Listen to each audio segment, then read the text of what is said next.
pack my bags and then I'll go and catch the first train I see heading south. What is up, ladies and gents? Welcome back to the Bearded from Beer Review channel. We're back for another review, and as you can tell, we're back for another blind battle. This is a real blind battle. I don't know which order we'll get. We've shot 2 of these tonight. This is the second one. My buddy Ronnie, who is off camera over here, provides these beers.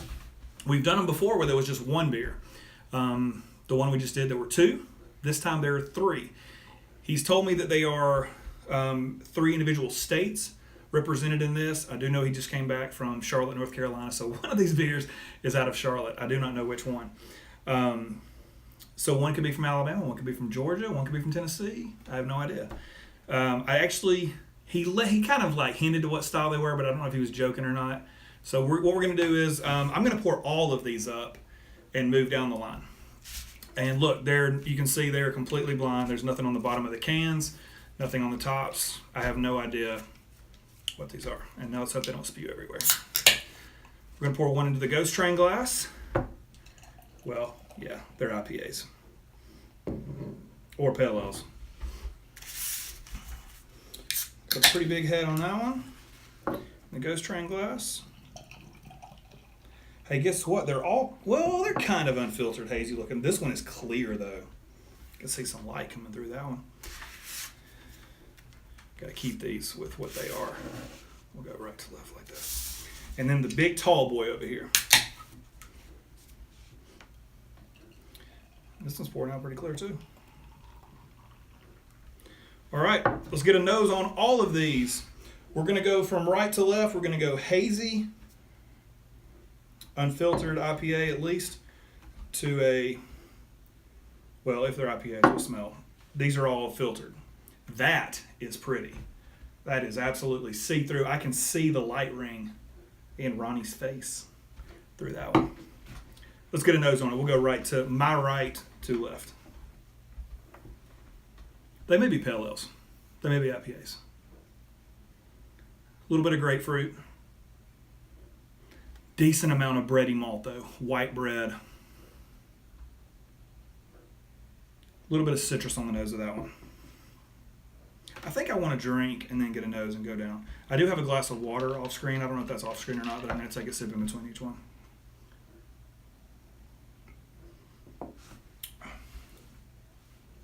Oh, that's different. I'm not going to give a whole lot of tasting notes on these because I do want to move through them pretty quick since there's 3. This one, to be unfiltered,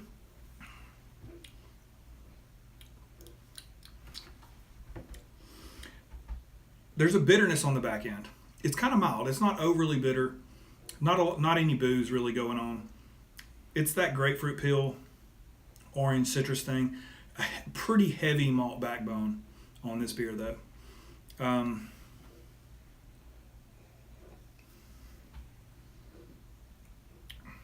Mouthfeel medium. I still don't know if it's graduated to an IPA or a Pale Ale though. It's interesting. Actually,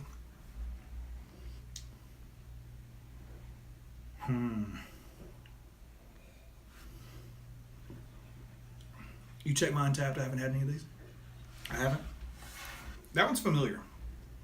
I don't know why. Maybe the same. Maybe a brewery I've had before. There's something familiar about the yeast characteristics and the malt characteristics of that beer. Let's move on to the second one. You guys can see that. That's got some chill haze on it. But other than that, I can see the light through this one too, though. Super filtered.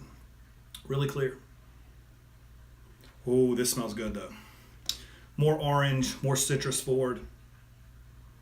Still that white bread characteristic coming through, but not as strong as this one.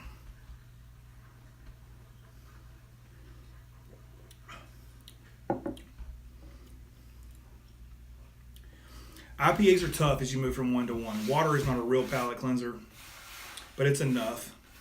There's more citrus forward on this one, more bitterness, more grapefruit skin, classic West Coast hints in this one.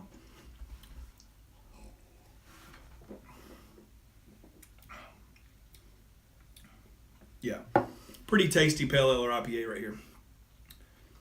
The bitterness level on this and the mouthfeel I think we've graduated to IPA. I think we're IPAs. We'll see. We're going to move on to the super clear one. This one has no chill haze. This is absolutely the toughest blonde one I've done, by the way. I did an Oktoberfest at home. It's malt based, so it's a lot easier to do malt to malt to malt to malt than it is to do hops to hops to hops. There's still there's no doubt you would hate this. There is a lingering bitterness from this beer that is not gone. I've talked about it before in my other reviews. The bitterness is hitting me on the side of my tongue toward the back, underneath the floor of my mouth. If I were willing to bet, this beer has Simcoe in it, Simcoe hops. For some reason, Simcoe always seems to jump off the floor of my mouth. I could be wrong, though, but this has a strong hop profile. All right, let's move on to the third one, and it is super clear, even clearer than this one. Much lighter smell. Some of the same hints of this one and this one kind of combined. This one's kind of bready. This one is bready, and it has a little bit of citrus.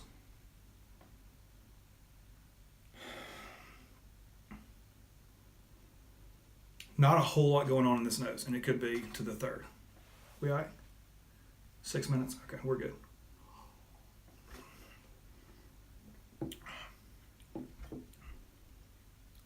Pretty good, though. Decent caramel malt backbone. A little bit of citrus on the front. Decent amount of bitter on the back. It's hard to tell coming from this one to this one.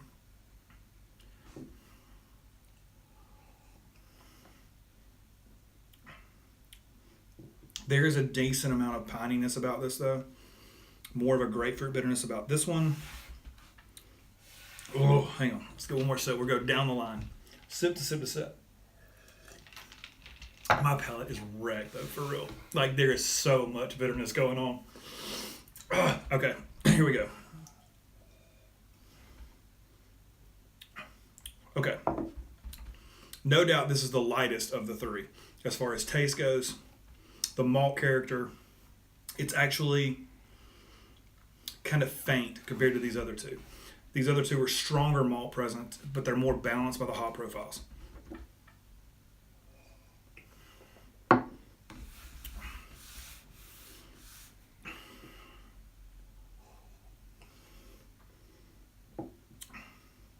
There are going to be comments about, did you drink all those? I don't know. I may just pour them all together and chug them. Man, okay. We're going to rank them. I have no clue where they came from. God, the bitterness between these two combined is just amazing. 1, 2, 3. Prairie is number 1. Oh, man.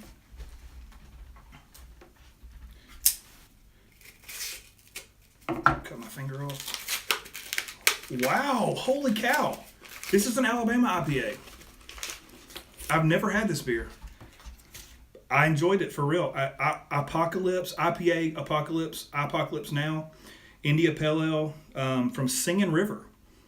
It's a big malty, intense hop. That's what it says. It's dead on. I don't know, the Citra hops is maybe all it was. There's a massive amount of Citra hops in this beer. There's your one. Smells like victory. Yeah, you know what that's a reference from.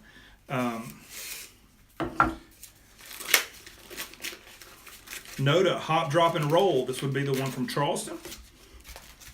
This was definitely number 2. 7.2%. What is this one?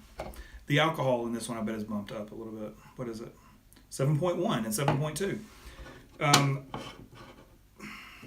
I'll say this in a minute. This is number 3.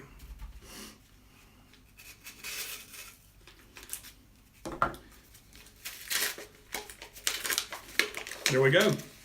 This is this Red Hare? Is that what that is? Yeah, Red Hare Brewing Company, Gangway. IPA. 1, 2, and 3. They look like, we'll drop this back. This is the ranking. Okay, so I'll be perfectly honest. This beer, first off, this beer, no offense to Red Hare, it's just not. It's not in the same category as these beers. The body of these beers, got an ABV 6.2, only a % different, so shouldn't be that big of a difference. The body of these two beers, mouthfeel alone, and the presence of hops and malts, these two beers are heads and tails above this one. I don't know. They're classic West Coast. This is Citra, Amarillo, Centennial Warrior, and Chinook. This one claims to be Citra only, which I said I thought it had Simcoe in it. That's fine. It probably just has a boatload of Citra hops. And the bitterness level in this beer is what pushed it over the top for me. The grapefruit skin, the oil, the citrusness in it, the orange, the brightness. This was the best beer. So, hey, I didn't know, and congratulations to an Alabama brewery who, this is a great representation of a West Coast IPA coming out of Alabama that I've never had. Thank you so much for checking it out. I love doing these. Cheers.